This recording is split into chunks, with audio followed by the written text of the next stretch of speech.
কোনো ধরনের ষড়যন্ত্র করতে পারবে না। পৃথিবীর অন্যান্য রাষ্ট্রের সাথে যে ধরনের সম্পর্ক থাকে, ভারতের সাথেও বাংলাদেশের সেই ধরনের সম্পর্ক থাকবে। ভারত যদি মনে করে বাংলাদেশকে নিয়ে মাতব্বরগিরি করবে, বাংলাদেশকে নিয়ে ষড়যন্ত্র করবে, সেই ষড়যন্ত্র আওয়ামী ফেসিবাদ মেনে নিতে পারে, কিন্তু বাংলাদেশের এই বিপ্লবী জনগণ তারা কোনোভাবেই মেনে নিবে না।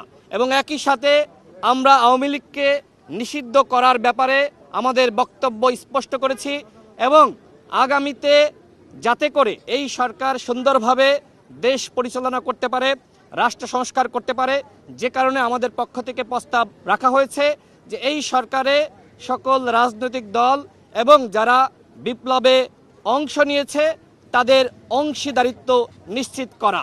তাহলে যেটি হবে যে এই সরকারকে সকলে নিজেদের সরকার মনে করবে এবং সকলে সহযোগিতা করবে। আমরা দেখেছি সেই 5 আগস্টের পর থেকে আমরা বিভিন্ন দল এবং বিভিন্ন গোষ্ঠী তারা নানান ধরনের ভিন্ন মত পোষণ করেছে।